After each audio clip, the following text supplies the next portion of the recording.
오늘 우리에게 주시는 하나님의 말씀은 출애굽기 10장 21절부터 29절까지입니다. 여호와께서 모세에게 이르시되 하늘을 향하여 내 손을 내밀어 애굽 땅 위에 흑암이 있게 하라. 곧 더듬을 만한 흑암이리라. 모세가 하늘을 향하여 손을 내밀매 캄캄한 흑암이 3일 동안 애굽 온 땅에 있어서 그동안은 사람들이 서로 볼 수 없으며 자기 처소에서 일어나는 자가 없으되 온 이스라엘 자손들이 거주하는 곳에는 빛이 있었더라.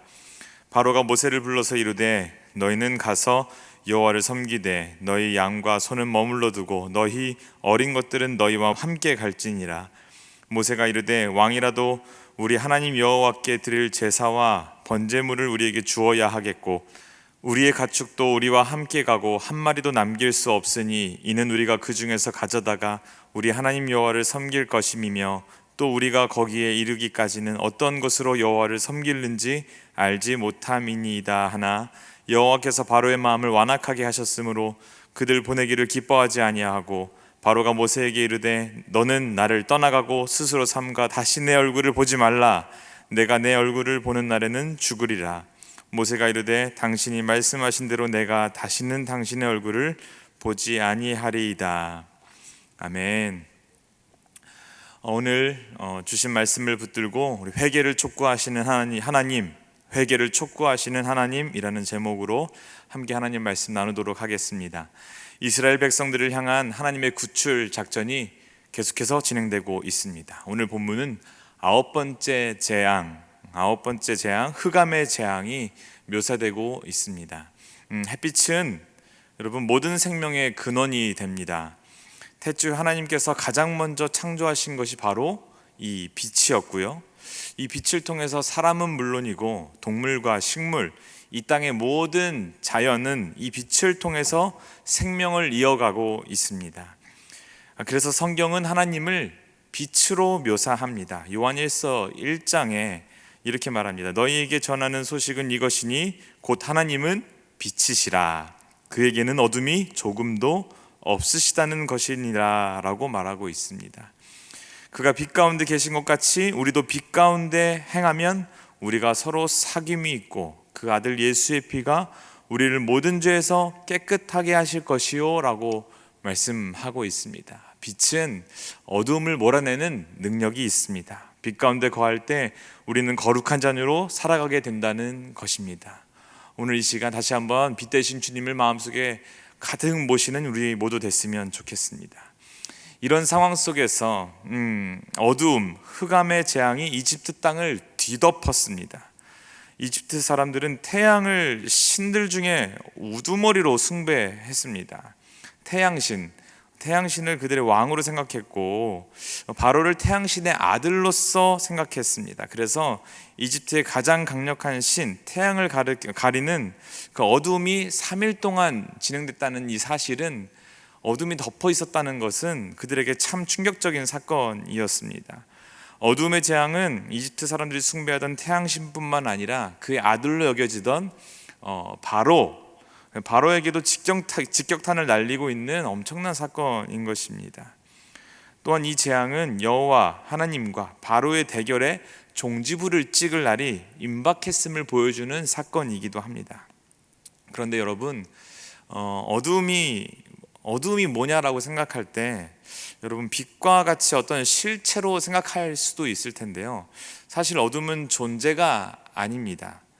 어둠은 빛이 없는 상태가 바로 어둠이라고 말할 수 있죠. 어둠이란 게 존재하는 것이 아니라 빛이 없을 때 비로소 어둠이 임하는 것입니다.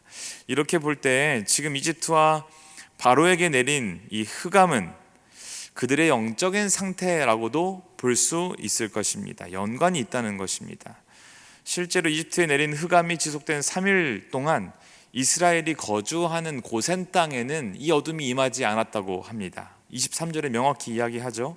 저자는 이집트와 이스라엘의 처한 상황, 이 빛과 어둠이 대조를 이루는 것처럼 하나님의 백성들과 그분을 대적하는 사람들의 현실과 미래가 대조되고 있는 것이 이 본문인 것입니다. 여러분, 빛 가운데 거하지 않는 사람들, 하나님의 임재를 따라가지 않는 자들의 인생은 형통하지 않습니다. 시편에 이렇게 말씀하십니다. 무릇 의인들의 길은 여호와께서 인정하시나 악인들의 길은 망하리로다 라고 분명히 말합니다. 여러분, 아무것도 볼 수 없는 3일을 보내면서 죽음을 의식한 바로는 좀 무서웠을 것입니다. 나름 내가 태양신의 아들 정도 되는 위치에 있는 사람인데 어떻게 3일 동안 어둠이 계속 지속될 수 있지? 두려운 마음으로, 약간은 떨리는 마음으로 다시 한번 모세를 부릅니다. 그리고 이스라엘 백성을 데리고 광야에 가서 예배를 드리라고 허락을 해줍니다. 마지못해 허락을 하는 것이죠. 그런데 다 보내는 것이 아니라 모세의 조건을 수락하지 않고 다시 한번 조건을 내세웁니다. 양과 소, 짐승들은 두고 가라는 것이 다시 한번 바로가 모세에게 제시한 조건입니다. 짐승들을 잡아둠으로써 이스라엘 백성이 돌아올 곳을 보장받으려 했다는 학자의 의견도 있습니다. 해석도 있습니다. 하지만 모세는 이 바로의 제안을 거절합니다. 25절에 모세는 우리도 여호와께 드릴 희생 제물과 번제물을 가져갈 수 있도록 해 주십시오 라고 단호하게 요구합니다. 이제는 이스라엘이 아니라 이집트가 다급해진 것을 모세는 잘 알고 있었습니다. 바로는 자존심이 상할 대로 상했고, 그래서 바로는 모세에게 28절에 이렇게 이야기를 합니다. 제가 이것을 우리말 성경으로 좀 읽겠습니다. 내 눈앞에서 썩 물러가라. 다시는 내 앞에서 나타나지 말라. 내가 다시 내 얼굴을 보는 날에는 너는 죽임을 당할 것이다 라고 지금 어느 정도 화가 난 상태로 모세에게 이렇게 얘기를 하는 것이죠. 바로는 일말의 자존심 때문에 회개할 기회를 놓치게 됩니다. 좋든 싫든 지금 바로에게 남아있는 유일한 구원의 통로는 이 모세와 아론, 이 사람들입니다. 그런데 모세를 향해서 다음에 만나면 널 죽이겠다고 협박하는 참으로 잘못된 선택을 하게 되는 모습을 볼 수 있습니다. 그런데 모세는 다음번에 만나면 어떻게 될지 분명히 알고 있었습니다. 사실 이 심판의 여정은 바로와 모세의 싸움은 아닙니다.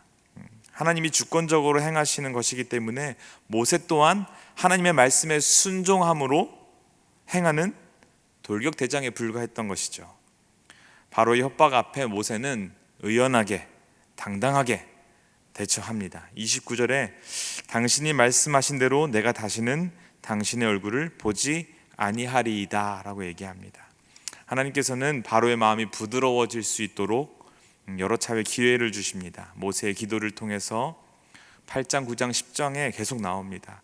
이집트의 마술사들의 증언을 통해서 그가 부분적으로나마 하나님께 순종하고 부분적으로나마 회개할 수 있도록 기회를 주십니다. 하지만 바로는 그 기회를 살리지 못합니다. 태양신의 아들이요 제사장과 같은 존재로 인식되었던 이집트의 왕 바로는 흑암, 재앙 뒤에 임하는 장자의 죽음이라는 이 결정적인 재앙 이후에 이스라엘 자손이 어린아이들과 모든 가축을 이끌고 애굽 땅을 완전히 떠날 때까지 모세에게 자기 얼굴을 보이며 하나님의 자비와 긍휼을 구해야 하는 처지에 놓이게 됩니다. 여러분, 혹시 여러분의 삶 가운데 흑암이 드리운 것 같은 어려움 가운데 계십니까? 하나님의 심판 앞에 선 자가 본문의 바로가 아니라 바로 나라면 여러분 어떻게 반응해야 하겠습니까? 성경이 이렇게 말합니다. 만일 우리가 우리 죄를 자백하면 그는 미쁘시고 의로우사 우리 죄를 사하시며 우리를 모든 불의에서 깨끗하게 하실 것이요. 아멘. 오늘날 많은 사람들이 바로와 같이 이 완악한 마음으로 살아가고 있습니다. 나도 모르는 사이에 하나님께서 창조하시고 우리에게 맡겨주신 이 땅의 많은 모든 것들을 잘 가꾸고 사용하지 못하고 마치 모든 것이 다 주어진 것들이 내 것인 것처럼 붙들고 놓지 못하고 나를 위하여 무분별하게 사용하고 있습니다. 과소비하고 자연이 파괴되고 있습니다. 즐거움과 행복이라는 명분으로 말입니다. 그런데 여러분, 행복은 어디에서 누릴 수 있는지 아십니까? 여러분, 무엇을 더 갖는다고 행복한 것은 아닌 것 같습니다. 무엇을 소유했을 때 누리는 그 기쁨은 조금만 지나면 사라지게 되죠. 진정한 행복은 바로 사랑 안에 있을 때만 행복합니다. 여러분, 사랑하고 사랑받을 때 행복할 수 있습니다. 굳이 연인이나 가족 같은 공식적인 관계가 성립되지 않는다 할지라도 인간은 사랑하는 대상이 자신을 사랑해 줄 때 행복을 느낍니다. 인간이 사랑해야만 행복할 수 있는 이유가 뭔지 아십니까? 바로 우리를 만드신 하나님이 본질적으로 사랑이시기 때문입니다.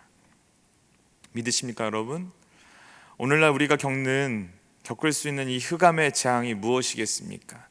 우리의 영이 하나님을 인식하지 못하는 것입니다. 교회에 다니고 있지만 하나님의 임재를 느끼지 못하고 내 삶에 특별한 어려움은 없지만 아무런 기쁨이 없고 성령의 열매들을 맺지 못하면서 살아감에도 아무렇지 않게 살아가는 영이 죽어있는 상태, 그것이 오늘날의 하나님의 심판의 한 사인이 될 수 있습니다.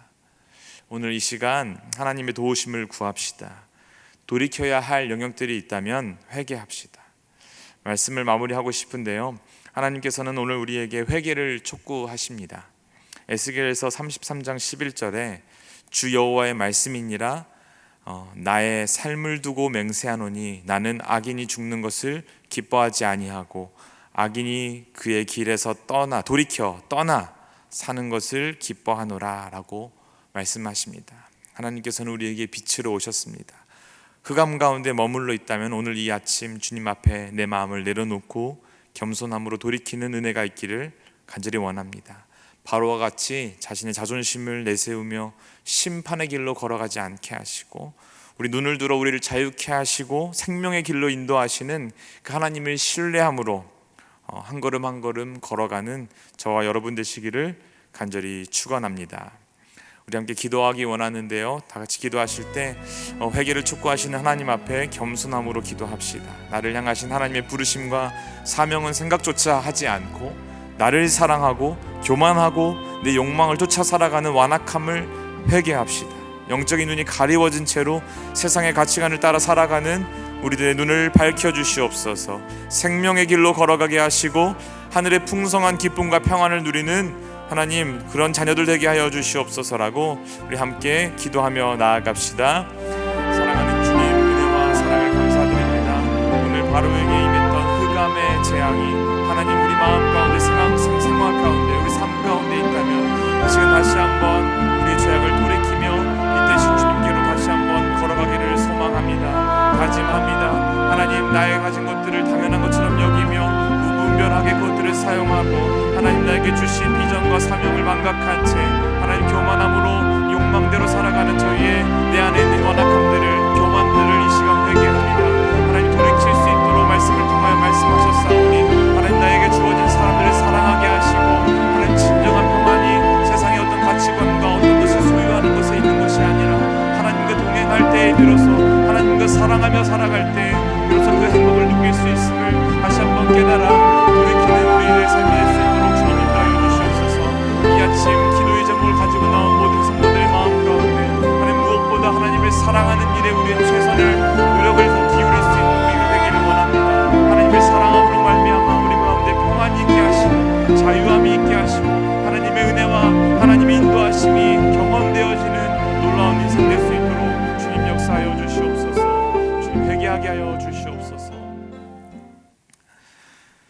이제는 예수 그리스도의 은혜와 하나님의 사랑하심과 성령님의 교통하심이 어둠 가운데 빛으로 임하신 하나님을 의지함으로 죄에서 돌이켜 하나님의 뜻을 따라가기로 결단하는 신촌의 모든 백성들 위해 이제로부터 영원토록 함께 하옵시기를 간절히 축원하옵나이다. 아멘.